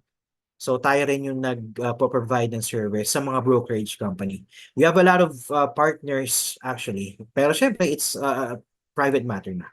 Okay? Hindi na natin mababanggit yun. Pero ganun kalaki si XS. Okay? Alright. So another thing, syempre, hindi lang yun. Well, we're also regulated broker. So we're multi-regulated broker. So isa sa mga regulatory bodies natin or license natin is ASIC. Okay? So sa ASIC pa lang, no, if you're planning to put up a business or like a brokerage company, hindi basta-basta makakuha ng ASIC, no, na license unless kung talagang malalim ang bulsa mo or talagang ano ka, well-established na, no, na broker. Kailangan mahaba yung PC mo. Maraming proseso kasi pinagdadaanan para makapagtayo ka ng isang brokerage company. Okay? So we are a multi-regulated broker. Okay? Yan. So, of course, bukod sa license, we also have what we call the indemnity insurance. Okay? So, as you can see, xs.com, we offer an institutional level indemnity insurance of up to $5 million. Okay? So, hindi lang po yan indemnity, no? Insurance. Kasi, kung isipin mo, indemnity insurance is just, ang kino-cover lang nito is per account, no? Kung ano yung meron ka sa mismong account mo, yun lang yung kino-cover niya. And up to $20,000 dollars lang ang kino-cover ng indemnity. But we also, kumbaga, we're also covering, no, yung per account ng mga kliyente. Let's say, syempre, hindi lang naman doon tatapos yun. Syempre, kailangan kukuha ka ng lawyer or mag-file ka o syempre, may kailangan yung may mga tutuluyan mo, yung syempre, yung mga kakainin mo, yung travel mo, lahat yan sinasagot ni XS. Okay? So, up to $5 million per account. If sosobra ka ng kaunti doon sa ano natin, so $5 million, well, we can definitely, talk about it. Okay? So this is one of the good thing, no, na meron si XS.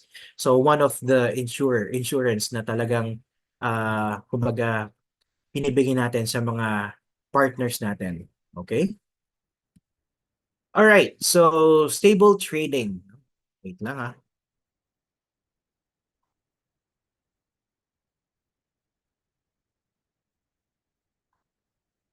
Just a second. Okay. Ayan. So stable trading conditions, okay? So regardless of trading strategies, we embrace diversity.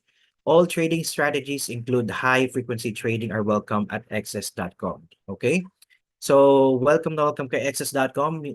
Just so you know, no, sa mga may mga experience na dito, napakaganda ng trading conditions kay access.com. Kasi yung mga na-experience natin before, or let's say for example, yung mga kung nanggaling na kayo sa ibang broker or naka-experience na kayo minsan nagkakaroon ng slippage or minsan tinatamaan yung SL natin all of a sudden. So, kumbaga, kung magte-trade kayo with access.com is hindi nyo ma-experience yung mga bagay na to. Okay? So, napakaganda ng trading conditions kay access.com. Okay? Very stable. Alright? Okay, syempre, kung gaano kabilis ang deposit natin, syempre dapat ganoon din kabilis ang withdrawals. So, as you can see here, isa tayo sa may pinakamagandang gateway ng payment. So we have ZotaPay and Payment Asia. Okay? So if you ask about the deposit, we do have a one-in, one-out rule. Okay? So if you deposit using a GCash, might as well use GCash na rin, no, for your withdrawals para hindi ka na magkaroon ng problema. Okay? So if you're using USDT or crypto, no, for your deposit, use crypto na rin the same time sa may withdrawals mo. Okay? So one in, one out. Alright? Okay, of course, syempre hindi lang sa pag-deposit and withdrawals. Of course, we're also offering 24/7 customer support. Okay? So all you need to do, bukod sa amin ng mga business development officers and business development managers, you can also visit our website, www.access.com. Check nyo lang na pag-login nyo doon, you'll see on the right part ng screen nyo where you can type in or you can use a chat box, no? Meron tayong 24/7 customer support na pwedeng sumagot sa inyo sa lahat ng inquiries niyo or any concerns po ninyo in the future. All right? Of course, we also have Access Mastercard. Okay, so access.com brings you the ultimate convenience. Okay, so Access Card is, well, basically, magagamit mo siya kahit saan. Magagamit mo yung card globally. So, sa lahat po ng nagtatrade dyan, ang pinaka-use talaga ng card na to, and the reason why nilabas ni Access tong ganitong klaseng feature is para, let's say for example, nagkaroon ka ng profit, no? Pwede nyo siyang i-transfer direct to your Access Mastercard. Okay? So, pwede po kayo mag-transfer ng pera dyan kay Access Mastercard nyo. And then eventually, let's say may binisita kayong country or nagbakasyon kayo, you can definitely use the card, no, for purchases. Okay? Kaskas nyo lang yan. Pwede nyo gamitin yan. Alright? So, parang credit card na rin, which is one of the good thing about the features of Access. Okay? Or one of the benefits. If you wanted to get one of this Access Mastercard, feel free to ask the person who invited you or your business development officer. Okay? Ayan. So, napakaraming feature ni Access. Mobile app, definitely it's part of the plan, no? Mobile app ni Access. We can't say or we can't give any definite date as of the moment, pero don't worry. It is part of what we are currently working on, yung mobile app. Okay? So, I'm pretty much sure na pwede nyo magamit dito yung pag may Access card kayo, then may mobile app kayo, very convenient and very talaga. Kumbaga, mas mapapadali yung any transactions na gawin nyo with your Access account. Okay, let's talk about diverse account types. Okay, Access.com offers range of account types tailored to meet the distinct needs of various users. So what we have here, we have the standard, micro, cent, pro, elite, VIP, okay, extra, and classic. There's a lot of account types, no, na pwede nyo pagpilian. Just so you know, access.com is talagang isa sa talagang pinaka inaano natin dito is yung kumbaga pinopromote natin dito is yung panipisan ng spread. Okay? Panipisan ng spread or commission. Okay? So marami kayong pwedeng gamitin or account of types na pwede nyo pagpilian. Okay? So preferred account types. So here are the differences. As you can see, in micro, you can micro, standard, and cent. Okay? So let's talk about the standard muna, no? Kasi ito yung usually na talagang ginagamit. So standard account, you can use it is available to use in MT4 and MT5. Okay? As you can see, yung average spread natin sa Euro USD is 1.1 and usually 1 pip nga lang yan eh. Okay? And there's no commission using standard account. While in micro and cent, same silang can be used or applicable to use in MT5. The reason why it's no longer MT4 is no longer part of the access, no, or para ma-access mo yung micro and cent is because doon naman tayo talaga papunta. There's a lot of features and advantages using an MT5 platform compared to MT4. Kaya nagkaroon tayo ng MT5 ngayon, and then what we're normally practicing is to to have our partners use this MT5. Sobrang ma-enjoy nyo gamitin MT5 because there's a lot of features na pwede nyo dito. Kumbaga yung differences nila ni MT4, mas madali rin siyang gamitin. Okay? So average spread 1.1 or 1 pip, no? Parehas lang din sila sa Euro USD. And there's no commissions. Okay? Okay, standard account, no minimum deposit, stable and low spreads, access to multiple assets, available on MT4 and MT5, reliable and fast in market executions. Okay? So yan yung standard account natin. So halos parehas lang din naman siya sa micro accounts. Okay? So no minimum deposit, which is one of the good thing. Okay? The only account type using micro lots. Okay? So sa mga gusto gumamit na talaga mas mababang mga retail traders natin, maganda gamitin itong micro or yung cent. Okay? Yan, same with cent account, okay? The only account type using cent lots, okay? No minimum deposit as well. Okay? So it is available in MT5. Alright? So almost the same lang naman sila ng mga features. Magkakaiba lang sila ng talaga. Which is like, let's say for example, nagpasok ka ng pera sa cent, no? Let's say for example, fund ka ng 50,000, I'm sorry, ng $50, no? So it will be multiplied by by certain numbers, no, para mag-multiply yung capital mo. So parang mas lalaki siya. Mas lalaki yung participation mo sa forex market. Okay? All right, so professional account types. So what we have here is Pro, okay, Elite, and VIP. So trading platform, both Elite and Pro can be used in MT4 and MT5. So average spread ni Pro in Euro USD is 0.7. Okay, average spread in Euro USD sa may Elite naman is 0.1. Okay, just a second.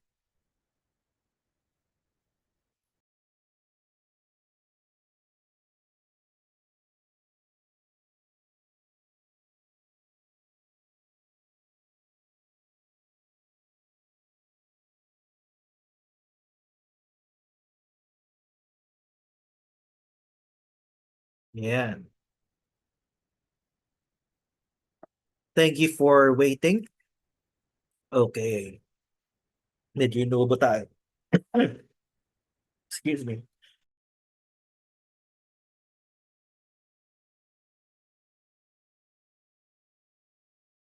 Ayun. So basically, Sorry about that. yan. All right, sige Mike, continue. Okay. We also have a Pro account. Talagang di ko alam, medyo... One moment, guys. All right. So yeah, so with the Pro account, we provide reduced spreads with direct market access. At the same time, it has the lowest trading costs with very, very tight spreads. So, at the same time, reliable and fast ang ating market execution at wala po itong pre-quote. Because more often than not, somewhere else, no, kung makaka-receive tayo ng Pro account, meron siyang pre-quote. Yung sa atin po, wala. And then, of course, multiple assets at the same time available on both MT4 and MT5. It's pretty much the same with our Elite account, no? This is practically for our professional traders or serious traders, no? So basically, no, ang kinaibahan lang nila ng Pro account and our Elite account would be si Pro account kasi spread-based siya while ang Elite account naman ay raw spread.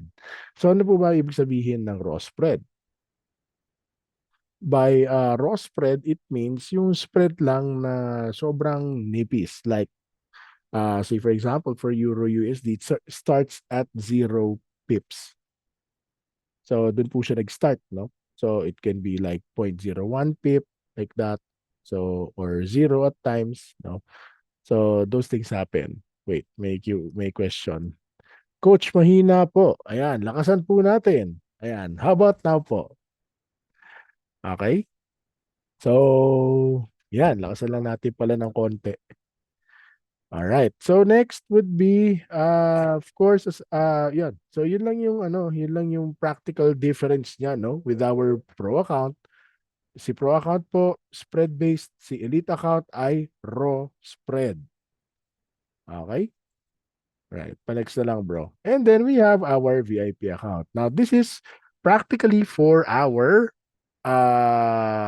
VIPs or should I say mga serious investors. So this account is derived from our elite account pero mas manipis po at ang neto, ang commissions. Kasi kapag raw spread, you would be paying a commission of around $3 per lot per side.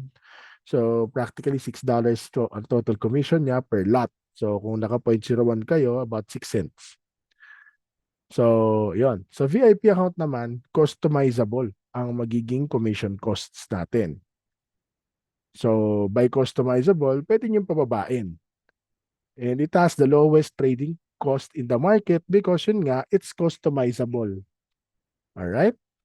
So, that's pretty much it, no? From xs.com. Yeah, so on behalf of my team, so we have there Mr. Im.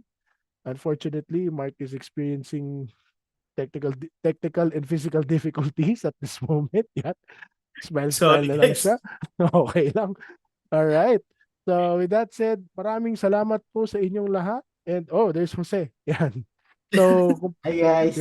yon. So next week po, we hope to see you dito sa ating webinar ulit. So just inquire no dun sa inyong mga leader or kung sino man po ang nag-invite sa inyo to participate in this webinar kung ano po yung susunod na link na gagamitin. And I believe it will be out more or less by Tuesday. So abang-abangan nyo na lang po yung link because our topic next week would be very exciting and very useful, lalo na sa mga bagong traders. Because our topic next week is technical analysis. Yan. So technical analysis po ang magiging topic natin next week. And definitely our very competent team over here will be guiding you on how this works, no? I hope for the next 3 weeks na lang pala, no? For the next 3 weeks, no? Samahan niyo po kami dito sa aming weekly webinar sessions dito lang po sa xs.com. And again, on behalf of Jose, Imran, and of course, Mark, thank you very much and have a great evening sa inyong lahat. By the way, all-time high na pala si Gold. Nakita niya ba? Ayan. Ayan na. Yes, Alright. taas na. Ito na yun. Sobra. Okay. Alright. Ito na yun, guys. Have a good one and enjoy. Have a great evening. A great Thanks, guys. evening. Bye-bye. Hi guys. Thank you. Bye.